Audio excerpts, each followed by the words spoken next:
नमस्ते जी। आइए आज की चर्चा को प्रारंभ करते हैं। ऋग्वेद के प्रथम मंडल के 91वें सूक्त का 12वां मंत्र।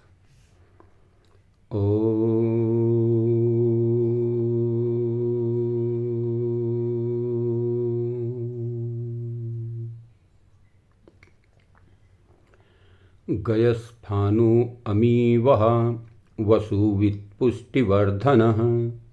सुमित्रः सोमनो भव।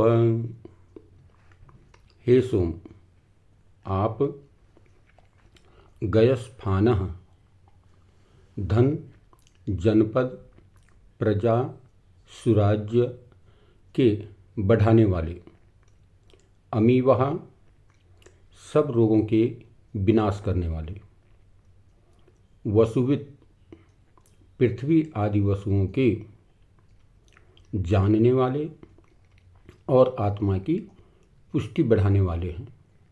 नः हमारे सुमित्र उत्तम मित्र भव, कृपा करके हूजिए। तो कितनी सुंदर बात इस वेद मंत्र के अंदर बताई गई है कि हे सोम, आपकी कृपा के बिना पुरुषों को धन, विद्या आदि प्राप्त नहीं हो सकते। आपकी कृपा के बिना किसी को भी धन, विद्या, उत्तम बुद्धि प्राप्त नहीं हो सकती। तो नहीं आपके अनेक प्रकार के रोग नष्ट हो सकते हैं, नहीं शरीर, मन, इंद्रिय और आत्मा की पुष्टि हो सकती है।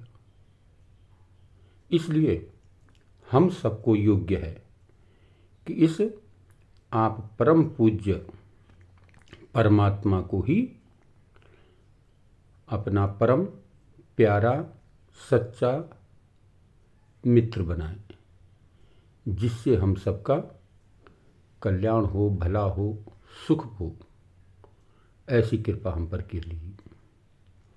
तो बहुत ही सुंदर, बहुत ही मार्मिक बात इसमें बताई गई है कि उस परमपिता परमात्मा के सानिध्य के बिना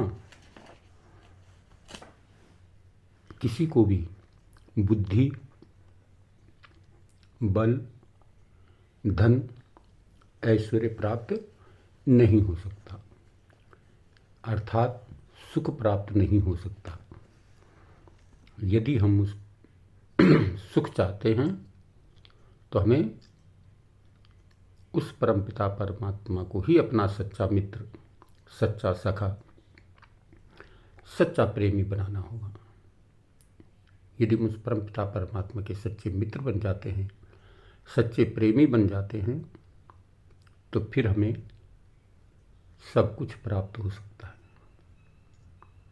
और इन सबको प्राप्त करने के लिए उस परमपिता परमात्मा के ही शरण में जाना होगा।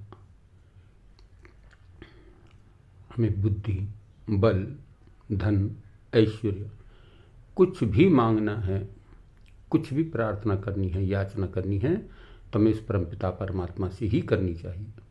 क्योंकि वो सुखों का भंडार है, वो धनों का भंडार है, वो बुद्धि का भंडार है, वो ज्ञान का भंडार है।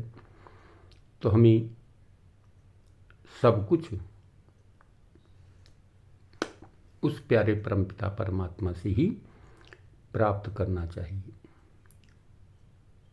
और उसकी शरण में जाना चाहिए। हमें अनेक मठ मंदिरों में न भटकते हुए केवल और केवल उस परमपिता परमात्मा की शरण में जाना चाहिए, जो परमपिता परमात्मा हमारी शरीर रूपी अंतरात्मा के अंदर ही विद्यमान है। बस को यही ढूंढने का प्रयत्न करना चाहिए, यही प्रयास करना चाहिए और अपना सर्वस्व कार्य उस परमपिता परमात्मा को समर्पित कर देना चाहिए। यदि हम समर्पित भाव से जो भी काम करते हैं, उसी में हमें सफलता प्राप्त होती है। तो इस मंत्र में बहुत ही सुंदर और मार्मिक तरीके से बताया गया है कि हम जो है उस परमपिता परमात्मा की ही शरण में जाएं। उसके बिना हमें कुछ भी प्राप्त नहीं हो सकता। यदि हमें प्राप्त करना है कुछ भी, तो हमें उस परमपिता परमात्मा से ही मांगना चाहिए और उसी को अपना सच्चा मित्र, सच्चा सखा, सच्चा प्रेमी जो है बनाना चाहिए। तो इस मंत्र में बताया गया है कि हम उस परमपिता परमात्मा की पूजा अर्चना और उसकी उपासना करें, जिससे हमारा कल्याण हो सके, हम सुखी हो सकें, हमारा जीवन सफल हो सके। तो आइए इस मंत्र के साथ हम अपने विचारों को, अपने जीवन को उस परमपिता परमात्मा के साथ जोड़ने का प्रयास करें, जिससे हम हर प्रकार से सुख संपन्नता से जीवन व्यतीत करते हुए अपने इस जीवन को सुधारते हुए अगले जीवन को भी सुधारने का प्रयास करें। ओम शांति।